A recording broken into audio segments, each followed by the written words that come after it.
Welcome to our channel and special salutation to our subscriber of the day, Rispa Mackenzie. I normally say that I go through the feedback, and of course every feedback I personally take it positive on a journey to perfection. I have been asking myself a question whether Raila Odinga's 2022 political plan is also including trying to get a chunk of votes from the larger Rift Valley region. Rift Valley voted overwhelmingly. Rift Valley voted overwhelmingly for Raila Odinga in 2017. But when it came to 2013, they fell out with William Ruto, and William Ruto formed a coalition with President Uhuru Kenyatta under the URP-TNA, and of course, the tide changed and it now joined the government under Jubilee government. So the question that I've been asking myself is this. Do you think that Raila Odinga needs at least a chunk of votes from Rift Valley in the bid to bolster or rather to add into his vote basket? That is a question that I want us to ask ourselves in this analysis. Because yesterday, Raila Odinga met a host of leaders from Rift Valley. The former Assistant Minister, Stephen Tarus, Lina Jebi Kilimo, I think the former Eldai Member of Parliament, Sally Kosgei, and the former police IG, David Kimaiyo. So David Kimaiyo is from Elgeyo Marakwet and vied for the senator he was vying with Kanu and fought against Elgeyo Marakwet, the current senator Kipchumba Murkomen. Then Bangret Kamar. So that is something that is very critical. And I want us to look at it keenly.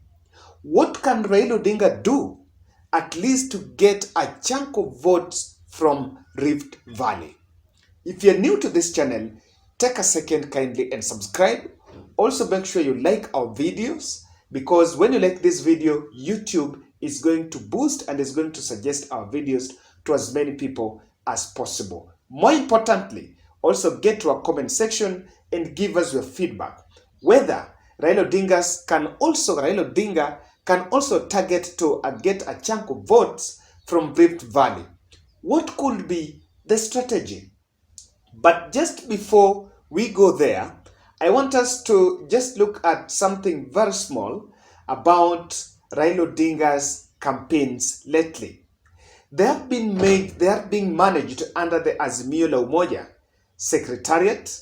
And I want to believe that President Uhuru Kenyatta is really hands-on, macro and micro managing Raila Odinga's campaigns. So I think part of the strategy for Raila Odinga to win a chunk of votes in all the other parts of the country, Uhuru Kenyatta is a very good leader, or rather is a very good strategist or input to make sure that Raila Odinga gets those votes. So what do you think Raila needs to do to at least win votes from Rift Valley? My number one suggestion or my number one approach for Raila is what he was doing. Go and campaign directly talking to the people. I think the strategy in central Kenya, Raila Odinga went and campaigned talking to the people in central Kenya, holding those market rallies, holding those rallies, the town hall meetings, holding the rallies with opinion leaders there. Unlike in Rift Valley, I think Raila Odinga cannot get really formidable and highly respected opinion leaders from Rift Valley, because most of those opinion leaders, they fear being seen to be associating with Raila Odinga, knowing that back in the ground, they can be rejected. So what he needs to do is to go and campaign directly. I think the country was really shocked last year in October when Raila Odinga attracted a large crowd in Eldoret town. Even though we were told that Oscar Sudi is the person who mobilized that crowd for Raila Odinga. But what that tells you that people were willing to still go out, leave their jobs and go and listen to him. What I want to believe in Rift Valley, and that is what I think, is that Raila Odinga still have his own traditional supporters. People that supported him in 2007, people that still even supported him in 2013. But remember, in 2013, they were in a coalition with the Jubilee government, Uhuru Kenyatta.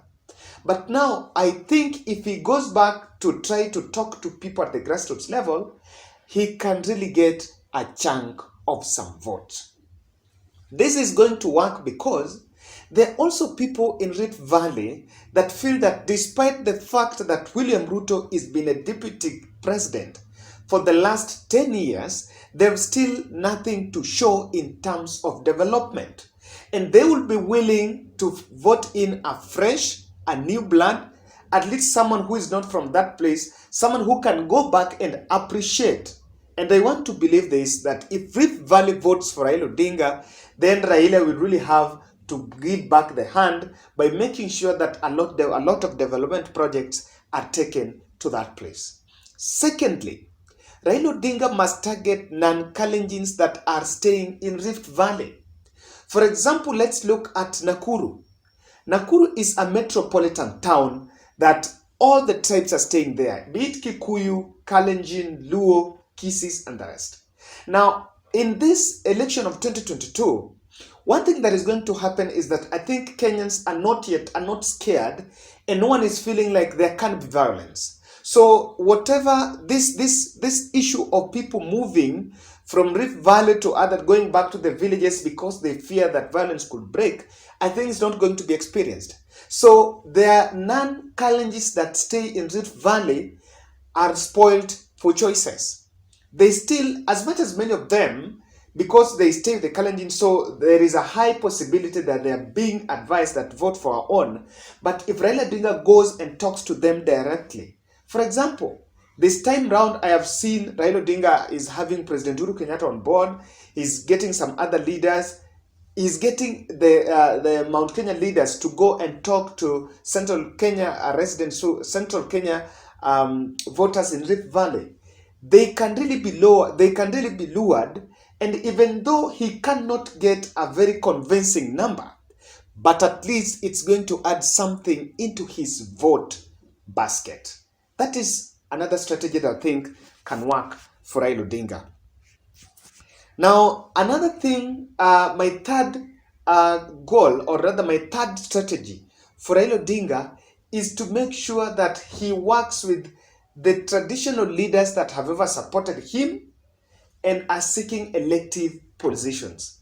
Now, the reason why this is going to work well is because if you look at the Salikos Gay, this is a minister. She was actually a minister in the Grand Coalition government. He was the minister for education while William Ruto was the minister for agriculture.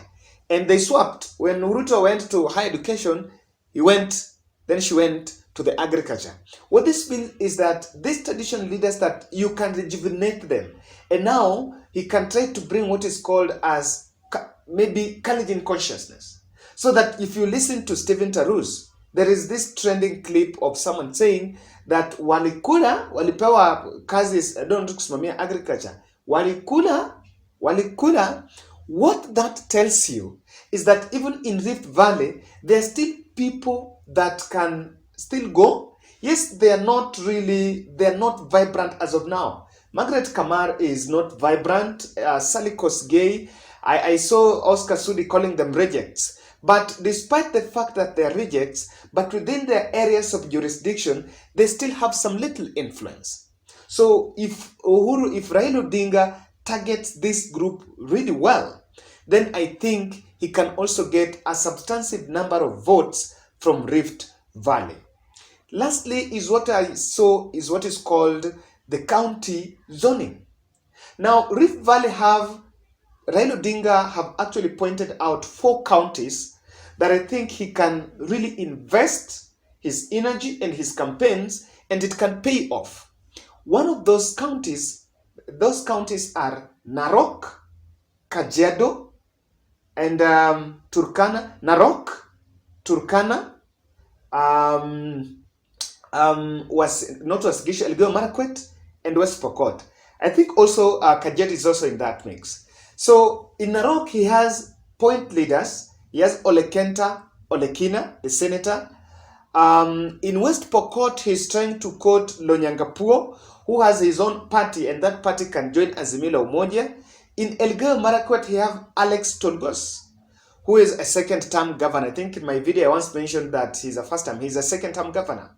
Now, these leaders, despite the fact that they risk losing their positions, but I think them being coalescing around Raila Odinga, he's going to zone those counties where he can invest, and with a merger with KANU, who has a strong links in especially West Pokot, in this time round 2022, Raila Odinga can get some votes in Rift Valley. Why do you think he needs to also focus on Rift Valley? This is because William Ruto is making inroads everywhere. If you look at Mombasa, the coastal region, William Ruto have really formidable leaders there. He has Jicho Pevu, he has Hassan Omar. He's getting leaders from, he's going to get some votes from the coast.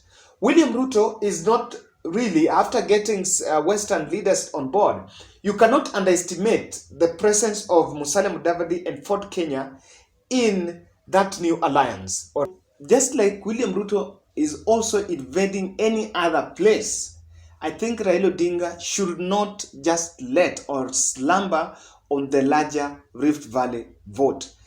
Another reason why I think that is very important is because he needs to dismantle the tyranny of numbers.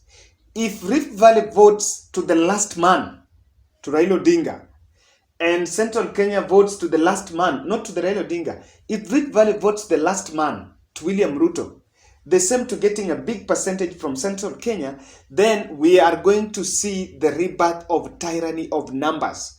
To beat the tyranny of numbers, I have to say here that one, Raila Odinga's support base must register to the last man.